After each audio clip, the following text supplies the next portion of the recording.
ರಾಮ, ನಿನಗೆ ಒಂದೇ ಚಾನ್ಸ್ ಸಿಕ್ಕಿದೆ. ತ್ರೇತಾಯುಗದಲ್ಲಿ ಕಲ್ಲಾಗಿ ಬಿದ್ದ ಅಹಲ್ಯೆಯನ್ನು ನೀನು ಉದ್ಧಾರ ಮಾಡಿ ಮತ್ತೆ ಅವಳು ಚೈತನ್ಯದ ಚಿಲುಮೆಯಾಗುವಂತೆ ಮಾಡಿದಿ.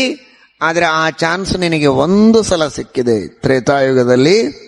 ಮೂಲರಾಮ, ದಿಗ್ವಿಜಯ ರಾಮ, ಈಗ ನೀನು ಕಲಿಯುಗದಲ್ಲಿ ಎಲ್ಲ ಕಡೆಗೆ ಸಂಚಾರ ಮಾಡ್ತಾ ಇದ್ದೀಯಲ್ಲ, ಈಗ ನಿನಗೆ ಕೂತ್ರೆ ನಿಂತ್ರೆ ಓಡಾಡಿದ್ರೆ ಕಣ್ ತೆಗೆದ್ರೆ ಅಂತ ಕಲ್ಲುಗಳೇ ಕಾಣಿಸ್ತವೆ ಮಹಾರಾಯ. ನಮ್ಮಂಥ ಎಷ್ಟು ಕಲ್ಲುಗಳು ಬೇಕು ನಿಮಗೆ? ಕಲ್ಲಿನಂತಿದ್ದೇವಲ್ಲ. ಭಕ್ತಿಯಿಂದ ಮನಸ್ಸು ಕರಗೋದಿಲ್ಲ, ಕುಣಿಬೇಕು ಅನಿಸೋದಿಲ್ಲ, ಅಳಬೇಕು ಅನಿಸೋದಿಲ್ಲ. ಕಲ್ಲಿದ್ದ ಹಾಗೆ ಇದ್ದವರು ಒಬ್ಬರಿದ್ರಾಗ ಈಗ ಎಲ್ಲ ಕಲ್ಲುಗಳೇ ಇವೆ. ಇಲ್ಲಿ ಬೇಕಾದಷ್ಟು ಕಲ್ಲುಗಳು.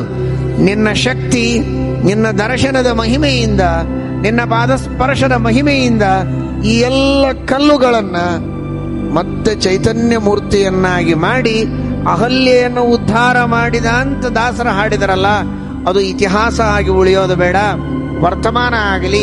ನಮ್ಮಂತಹ ಎಲ್ಲ ಕಲ್ಲುಗಳನ್ನ ಮತ್ತೆ ಚೈತನ್ಯ ಮೂರ್ತಿಗಳನ್ನಾಗಿ ಮಾಡಿ, ಭಕ್ತಿ ಭರಿತರನ್ನಾಗಿ ಮಾಡಿ, ಭಾವನಾ ಪರವಶರನ್ನಾಗಿ ಮಾಡಿ, ಹಾಡಿ ಹೊಗಳಿ ಕುಣಿಯುವಂತೆ ನಮ್ಮಲ್ಲಿ ಪ್ರವೃತ್ತಿಯನ್ನ ನೀಡಿ ಉದ್ಧಾರ ಮಾಡುವಂತ ಶ್ರೀರಾಮಚಂದ್ರನಿಗೆ ನಾವು ನೀವೆಲ್ಲ ಕೇಳಬೇಕಾಗಿದೆ.